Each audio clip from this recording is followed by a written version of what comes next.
my boss had rental properties that he had. And he had this nice 3-bedroom house. He said, hey man, he said, you can rent that house for $1,200 a month. I was like, you know what? I'll take it. So I moved into it in October. At the end of November, he had it sold. So he said, hey, don't worry about it. I've got another house for you to move into, and I'll even help you move. And it's cheaper. So we moved out of that one, moved into this cabin that was right behind the shop. I actually took a golf cart to work. And a few weeks later, the lady that had bought the house, they had decided to do some remodeling. And he calls me up, he says, man, I need to talk to you. He said, you may be in trouble. Like, what are you talking about? He says, well, I'll swing by. So he comes by the house, and he's like, look, he said, she moved the washer and dryer out of the laundry room, and she found a sunglass case with a baggie in it.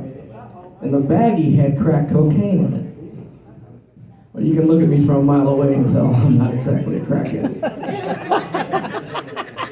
So I got to thinking about it for a minute, and I'm like, there's no way. He goes, no, her cousin's a cop. And he looked at it, and he said it was crack cocaine. So I got to talk to my wife, and then I realized what it was, and I called him up, and I am laughing my ass off. I'm like, Billy, he said, that wasn't crack cocaine. Those were my daughter's baby teeth.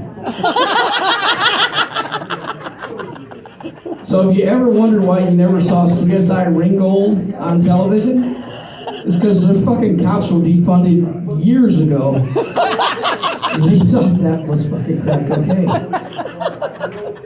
But that's not the worst part of it. My daughter was 12 years old and already had a criminal dental record. I was expecting there to be a cavity search. Perhaps the use of a canine unit. Good. All right. I need to brush up on that one. It's a good story. Yeah.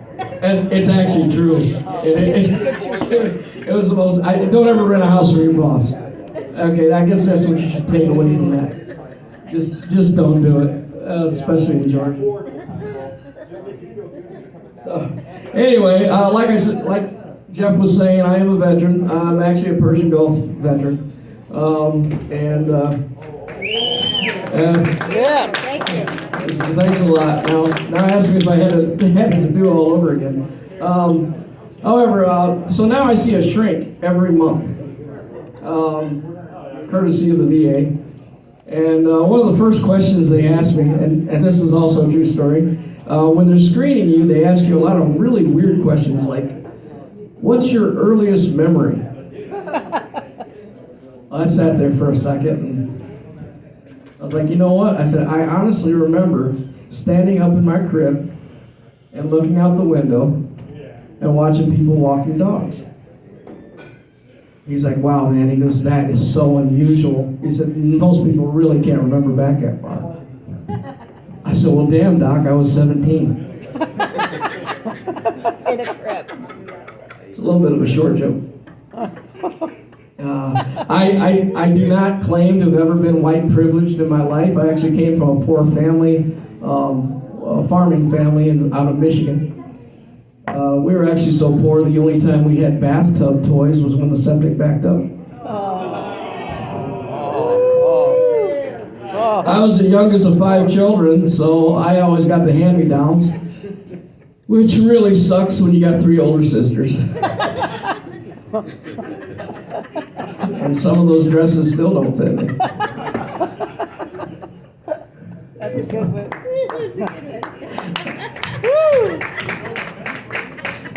I think I'm going to wrap it up for now. More. You want more? More. All right. Yeah, there's only like 2 of you laughing, so. And I Yeah, you know who you are.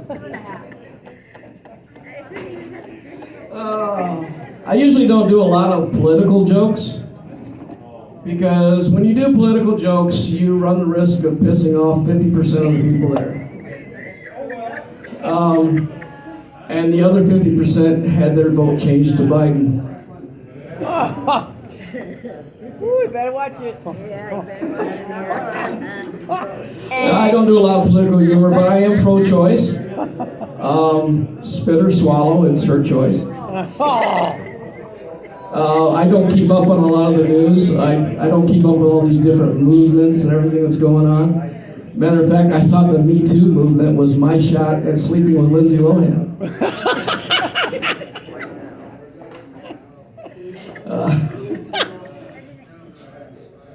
That's actually the best that joke's ever gone over.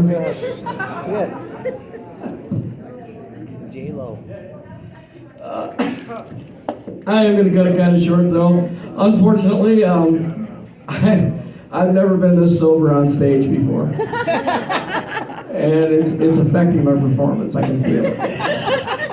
What's your name? My name is Gordon. Where can we find you?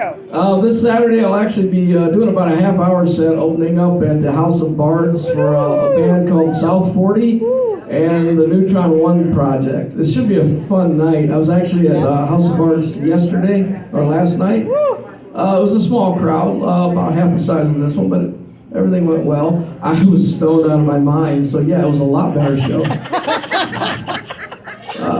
It's legal now. Well, it was illegal for me before because I had a medical card. As a matter of fact, the first time I got my medical card, I will go ahead and extend this out a little bit. And this may be a little cheesy, it may not go over real well, but I was high at the time, so it was really funny for me.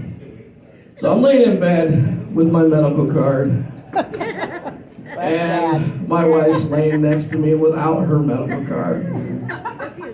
And I'm sitting there, I was like, hey, I used to actually work for Volvo down here. And I asked her, I said, you know that big gate we've got?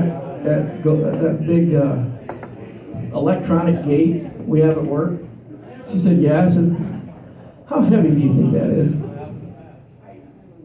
She just looks at me, she says, I have no idea why you're asking me.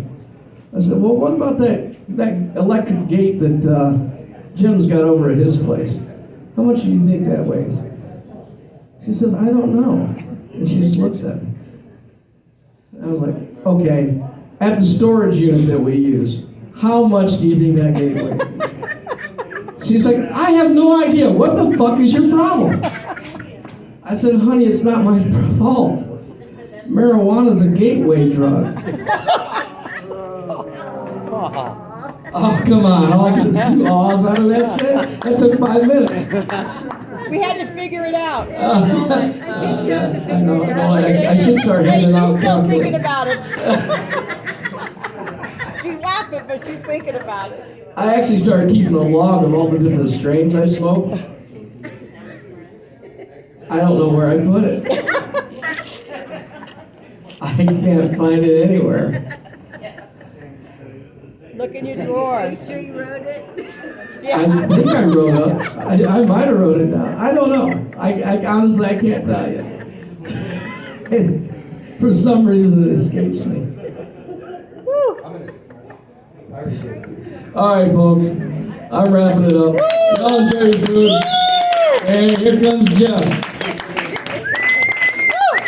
Thank you. Yes, thank you. Welcome to the Wednesday night Thank you. show. Let's give this guy a big hand, huh? Come on. Yeah. Thank you for watching. You know, I called him by the wrong name, but just so you know that Gordon Moore is a very famous person. How do I say? Anyway, we're going to get some more jammers up here. Thank you, Jeff. Switch things around a little bit. We need a singer. Last guy, I don't know who he was, but Yeah. Barry Manilow. he was just, the fill-in. Barry Manilow.